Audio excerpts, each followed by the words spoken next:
Rob G, let's jump in.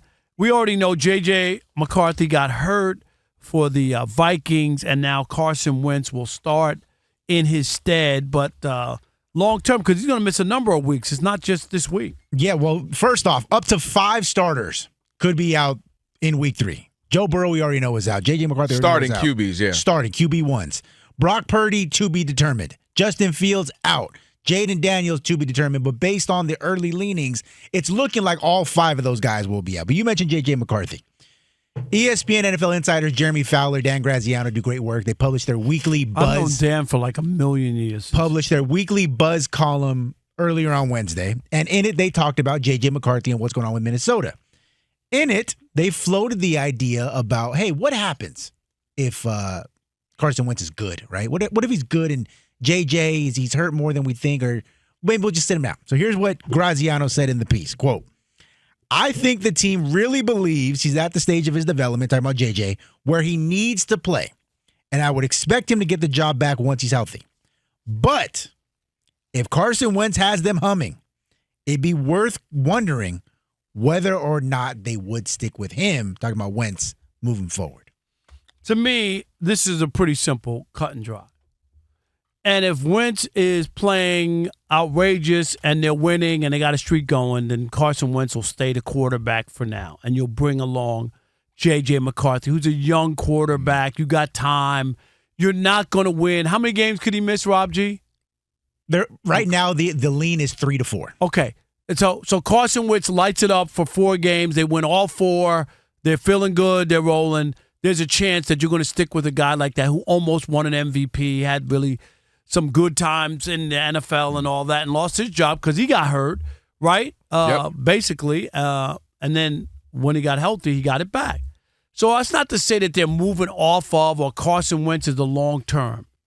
If it's just 2-2 and average play and JJ's ready, he'll go back in. The only way that, to me, Wentz, Wentzylvania, Wentz in a lifetime or something like of that ilk would continue is if it's lights out, 4-0, 12 touchdowns, no picks. You don't pull that guy out if somebody's playing well. But if it's just standard, regular, 2-2, 500, he's doing all right, then as soon as your starter's back and ready, you put him in. We are in the J.J. McCarthy experiment at this point. To your point, Carson Wentz will have to be playing at a Lamar Jackson level. Lights out. Where they would go, all right, this is incredible. Nobody saw this coming. Let's roll the dice and see where it takes us. See if we can pull something like the Philadelphia Eagles did with Nick Foles, right? See if we can pull something like that off, which I don't expect to happen. I expect him to be fine. He's a good backup in the sense that he's been in the league. He can win you a game or two, or at least not look horrible, keep you in some games, especially with a defense like that. So that's what I expect from him. But they're in the J.J. McCarthy business. They traded to get the 10th pick. They moved up to get him. 10th pick. And I go back to, again, watching probably 90% of his snaps at Michigan and thinking he was perfectly fine and everything, but not thinking I think it would be a late first, early second, even maybe a 3rd round pick because he didn't do a lot. And when you look at a couple of things, Rob, this is why, again, I scratch my head with JJ. So one of the things that I think we're seeing right now is JJ McCarthy didn't look great or have huge games per se regularly against great teams in college. And some of it was just opportunity. He wasn't asked to do that. So he didn't really have to play out of his mind versus Penn State, versus Wisconsin, versus Ohio State, so on and so forth. He had to just make a play or two, lean on that defense, lean on the running game. And he did, and he won. And he did it, he won. To the tune of 27-1 as a starter. But what made the pick interesting is when you look at, Rob, the production or lack thereof for J.J. McCarthy. So you look at some of the other guys that, recently have been drafted around him, whether it be guys who drafted ahead of him in that same draft.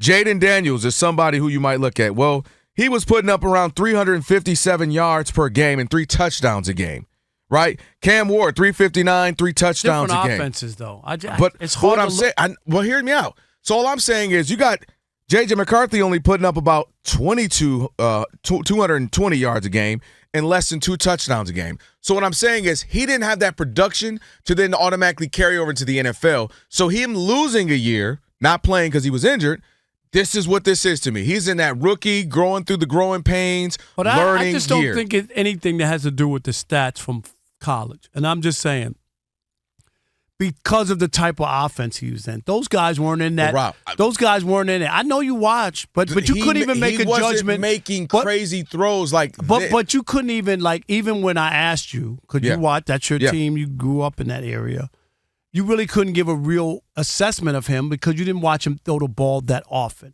So after the second half and he lit it up and had 3 touchdowns, whatever, people's tune changed a little bit. Would you admit that?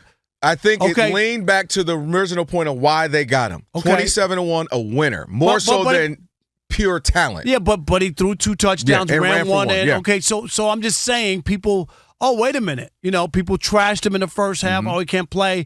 And we're ready to dismiss him. They made a mistake. That's how quick it was. And all I'm saying is I don't blame his college numbers on him. It wasn't like he passed the ball 1,000,000 times and had 220 yards. They were a running team. That's what they did. And I think he made the throws and made, what he needed to do without eye-popping numbers. Yeah. And I just believe, to me, that this is more about they wouldn't have made the move if they really didn't believe that they can do something with him and get what they need out of him. They run the football. They have a good defense. They have great wide receivers. And they're just saying to themselves, don't make the big mistake. You know what I mean? And we want you to do similar to what you were able to do at Michigan. Well, this is what makes it weird, though, Rob, that they got him at 10th. 28th? Cool, okay. But they might have thought he wasn't going to be there at 28th. 25th, Lamar Jackson, 32nd or something. Makes sense. Okay, cool. Guy, winner, national champion, I get it. But, man, he went so at the 10th spot. And also, to me, going back to what we said, you could have franchised Sam Darnold, had him for another year, run it back, see what happens. They didn't want him, though. I get it. They didn't. Or they even went after your guy, Darnold. Aaron Rodgers, and say, hey, another year tutelage, one more year for JJ to learn up under this. They had other options. That's why I know they're in the JJ McCarthy business. I don't care if Carson Wentz looks really good. He has to look like the return of Joe Montana for them to get out of the JJ McCarthy business. If they're 4-0 and he has 12 touchdowns and no picks, they're not going to put. That's insane. But what you're asking is insane. Right, but they're not going to put J.J. McCarthy back in. Real quick, I want to throw these numbers. Aside from that one quarter where he looked spectacular, right? We talked about it. He's 6 for 8, 2 touchdowns and a rushing touchdown. The other 7 quarters, he has 213 yards total, almost only barely 50% completion, 0 touchdowns, 3 interceptions, and a fumble. His QBR is 20.4, not his age, 20.4, which has him 32nd of 33 qualified quarterbacks. So he's got a lot of learning to do, and it's going to be brutal. He still has games versus the Packers. He still has 2 games versus them, versus the Lions. He's got and then the rest of their schedule. So it's going to be a tough season, tough go for him.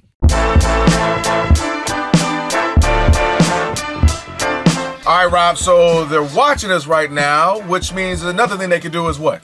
They can subscribe. All you got to do is hit that button, subscribe to The Odd Couple for some of the best sports talk content in the nation. Facts, and while you're at it, they can like, they can comment, they can share. Do all that for us. We appreciate it. Just do all that right up in here.